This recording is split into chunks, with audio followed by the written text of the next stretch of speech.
اعوذ باللہ من الشیطان الرجیم بسم اللہ الرحمن الرحیم۔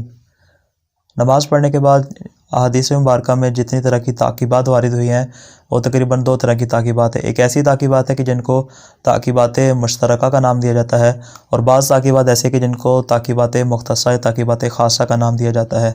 تعقیبات مشترکہ وہ ہوتی ہیں کہ جس کو آپ کسی بھی نماز کے بعد پڑھ سکتے ہیں، چاہے وہ واجب نماز ہو یا نافلہ نماز ہو، اس کے بعد آپ اس کو پڑھ سکتے ہیں۔ لیکن جو تعقیبات خاصہ ہیں ان کو فقط اسی نماز کے بعد کہ جس کے لیے حکم موجود ہے اسی انداز سے اس کے لیے پڑھا جائے گا۔ تعقیبات مشترکہ میں سے جو سب سے بہترین تعقیبات ہیں وہ ہے تسبیح جناب فاطمہ الزہرا سلام اللہ علیہا، کہ جس کی فضیلت کسی سے ڈکی چھپی نہیں ہے، کہ جس کے متعلق احادیث میں وارد ہوا ہے کہ امام جعفر صادق علیہ السلام ارشاد فرماتے ہیں کہ ہم اپنے بچوں کو تسبیح جناب سیدہ فاطمہ الزہرا سلام اللہ علیہا کی اس طرح تعلیم دیتے ہیں جس طرح کہ اپنے بچوں کو نماز کی تعلیم دیتے ہیں، اس لیے کہ جو شخص تسبیحات جناب سیدہ سلام اللہ علیہا کو ترک نہ کرے وہ کبھی بھی اپنی زندگی میں بدبخت اور شقی نہیں ہوگا۔ اسی طرح ایک دوسری حدیث میں امام علیہ السلام نے ارشاد فرمایا کہ جو شخص بھی نماز پڑھنے کے بعد جناب سیدہ سلام اللہ علیہا کی تسبیح کو پڑھتا ہے تو اللہ تعالیٰ اس کے گناہ کو بخش دیتا ہے، اور ابھی وہ اپنی جگہ سے بلند نہیں ہوا ہوتا کہ اس کے تمام گناہ بخش دیے جاتے ہیں۔ اور پھر آپ نے فرمایا کہ جو آیہ مجیدہ میں حکم ہے کہ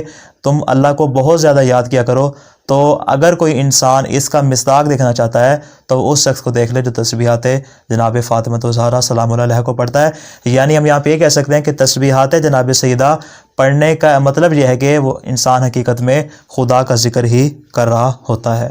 جو شخص تسبیحات جناب فاطمہ الزہرا سلام اللہ علیہا کو پڑھے گا تو اس کا شمار ان افراد میں ہوگا کہ جس کو خدا نے یقیناً بخش دیا ہے، اور اس کا یہ عمل خدا کی بارگاہ میں استغفار شمار ہوگا۔ حقیقت میں تو یہ وہ 100 طرح کے کلمات ہیں جو انسان اپنی زبان سے جاری کرتا ہے، لیکن اس ایک تسبیح کی وجہ سے انسان سے ہزارہا قسم کے شیطان دور ہوتے ہیں اور خدا اس سے راضی و خوشنود ہوتا ہے۔ اس تسبیح کے متعلق جیسا کہ آپ کو معلوم ہے کہ حدیث میں جب جناب سیدہ سلام اللہ علیہا اپنے بابا جناب رسول خدا صلی اللہ علیہ وسلم کی خدمت میں شرفیاب ہوئی اور آپ سے مطالبہ کیا کنیز کا، تو رسول خدا نے ان کو یہ ہدیہ کے طور پہ عطا کی۔ یعنی اس کائنات میں اگر اس سے بھی بہترین اور کوئی بڑھ کے عبادت ہوتی تو رسول خدا یقیناً جناب سیدہ کو وہ عطا فرماتے۔ آپ کا یہ ہدیہ عطا کرنا اس بات کی دلیل ہے کہ یہ بہت بڑی عبادت شمار ہوتی ہے۔ اور اس کے متعلق احادیث میں یہ بات وارد ہوئی کہ جناب سیدہ سلام اللہ علیہا کی تسبیح کو بہتر ہے کہ خاک شفا کے دانوں کے اوپر پڑھا جائے۔ البتہ جناب سیدہ جب اس کی تسبیح پڑھا کرتی تو آپ اون کے دھاگے کے اوپر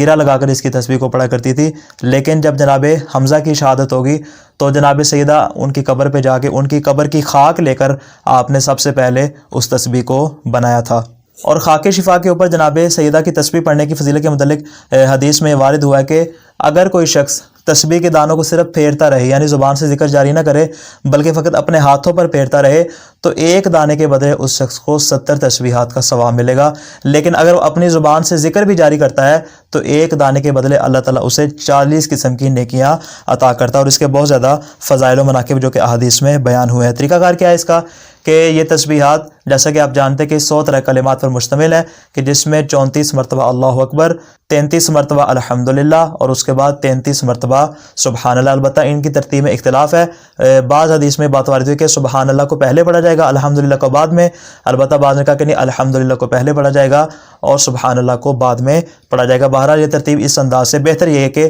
الحمدللہ کو پہلے پڑھا جائے اور سبحان اللہ کو بعد میں پڑھا جائے۔ اور اس کی تاکید رات کو سونے سے پہلے بھی وارد ہوئی ہے کہ اگر کوئی شخص رات کو سونا چاہے تو اس سے پہلے جناب سیدہ فاطمہ الزہرا سلام اللہ علیہا کی تسبیح کو اپنی زبان پر ضرور جاری کرے۔